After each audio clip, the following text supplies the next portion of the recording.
Are you tired of Darkrai and Giratina running the meta, especially when you go on the in-game ladder in Pokemon TCG Pocket? I know I am, which is why I found this tournament-winning deck that absolutely punishes Darkrai and Giratina decks.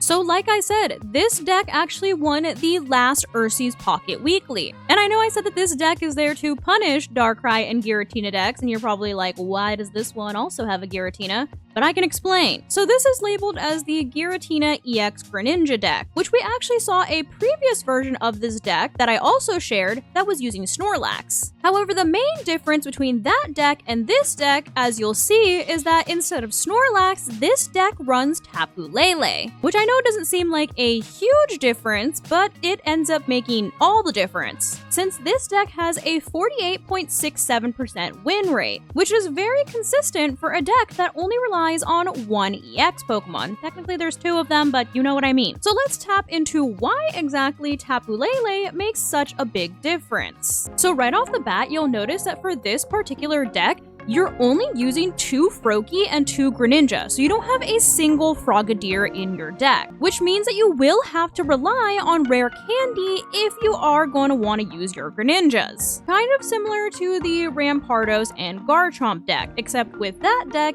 you did have one of each middle evolution. With this one, you have none. However, you do also have 2 Tapu Lele in this deck, which only takes 1 Psychic Energy in order to attack. So she is able to set up really quick. You also, of course, are going to be running 2 Giratina EX, which, yes, I did mention that this deck in particular is good into Giratina and Darkrai and punishes cards like it that like to attach a ton of energy, but, you know, you need a little bit of the if you can't beat them, join them energy when it comes to this deck. But you're not going to be solely relying on your Giratinas in order to get your wins. But we'll get to that in a second. You're also going to be running 2 Pokeball, 1 Pokemon Communication, 2 Rare Candy, of course, so that you can have your Greninjas, 1 Giant Cape, 2 Professor's Research, 2 Cyrus, 1 Mars, and 1 Pokemon Center Lady. So as you can see, it is a very support-heavy deck, relying on only 3 Pokemon in order to get you to your win. But like I was saying, you're not going to be solely relying on your Giratina. Yes, you are running 2 of them, but oftentimes you only need to set up 1, while Tapu Lele and Greninja do all the heavy lifting. And the main star of the show when it comes to this deck is going to be Tapu Lele, and her specifically is the one that does punish those big EX Pokemon that like to attach multiple energies in order to attack. And that's because, like I was saying, Tapu Lele only takes 1 Psychic Energy, and for that 1 Psychic Energy, she will do 20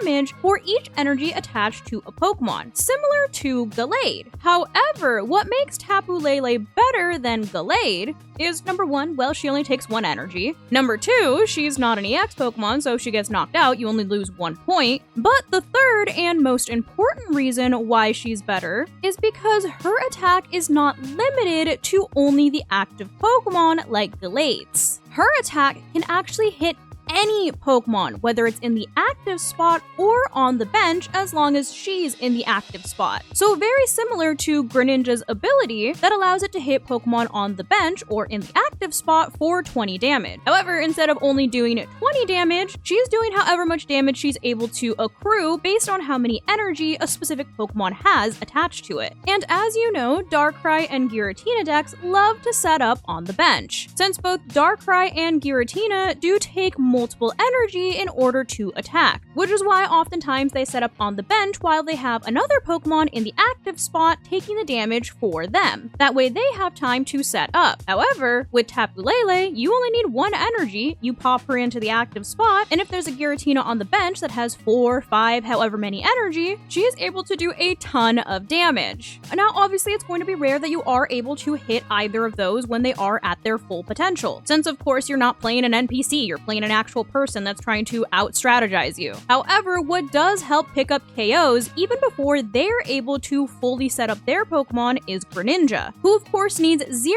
energy in order to use its ability that allows it to hit any Pokemon, whether it's in the active spot or on the bench, for 20 damage. And if you're able to set up both of them, that damage ends up adding up quick, especially with Tapu Lele on the field as well. So between Greninja and Tapu Lele, you are able to do a ton of damage for basically no energy. And that allows you to set up your own Giratina on the bench without having to worry about solely relying on its ability that attaches energy to itself. Since, as you know, when you use Giratina's ability in order to create your own energy, it actually ends your turn. And since, as you saw, this deck actually runs both Psychic and Water energy, after you attach your 1 energy to Tapu Lele, any other Psychic energies are able to be attached to Giratina directly from the energy zone, rather than having to rely on its ability and ending your turn before you're able to do any damage. So while Tapu Lele and Greninja are doing all of the heavy lifting, your Giratina is safe and happy on the bench, out of harm's way, barring they have a Greninja or something like a Garchomp themselves that allows them to hit the bench too, or their own Tapu Lele. I have run into this deck multiple times now on the ladder. It's definitely picking up in popularity. But for the most part, Giratina is safe and sound on the bench setting up, while your other Pokemon are taking out your opponents. And Tapu Lele is also a great counter for things like Charizard, since Charizard takes at least 2 turns to set up, since of course you first have to evolve into a Charizard and then you are going to have to use Stoke in order to create enough energy to attack, which means that in between the turn where it uses Stoke and when it can attack, Tapu Lele is able to hit for a ton of damage if it's in the active spot in front of Charizard, and there's only so many times they can use Lily. So Tapu Lele is putting a ton of offensive pressure on these big EX Pokemon for a minimal energy cost. And like I said, she's not an EX Pokemon, so if she gets knocked out the next turn by a Steam Artillery or another big EX attack, you can just put another one of her in front of them and finish the job with that one. Or even put Giratina in the next turn and take them out that way. And in addition to that, technically your opponent can't even run away from Tapu Lele's reach, since if they try to retreat to not get hit by Tapu Lele per se, she can actually just go hit them on the bench instead. And if you find yourself in a situation where you don't have a Tapu Lele in order to hit them on the bench, you have your 2 Cyruses to bring that Pokemon back to the active spot and either hit them with Greninja, since you are also running Water energy, which means you can technically attack with Greninja with this deck as well, or of course your Giratina that you should have been building on the bench while Tapu Lele and Greninja were putting in the work. You also of course have your other supports that you can utilize to make your time finding either your Froakies or your rare candies much easier, like Professor's Research and your Pokeballs, and you do have 1 Pokemon Center lady if you do need to heal up a bit. You also of course have Pokemon Communication there if you do find yourself with, say, like a second Giratina in your hand and you don't have time to set that one up and you're trying to find like a Greninja so that you can evolve. But I think my personal favorite card in this deck, besides Tapu Lele, has to be Mars. I cannot tell you the amount of times Mars has ruined my entire game. Now, technically speaking, the quote-unquote correct way to use Mars is to wait until your opponent has something like 2 points so that you can use Mars and cut the amount of cards in their hand to 1, since Mars cuts their hand to however many remaining points they have. However, a lot of people have swapped to using Mars more offensively and earlier in the game. And I actually started taking note of this, since oftentimes I would find myself getting Marsed after using something like Professor's Research, since Mars would then cut down my hand to just 3.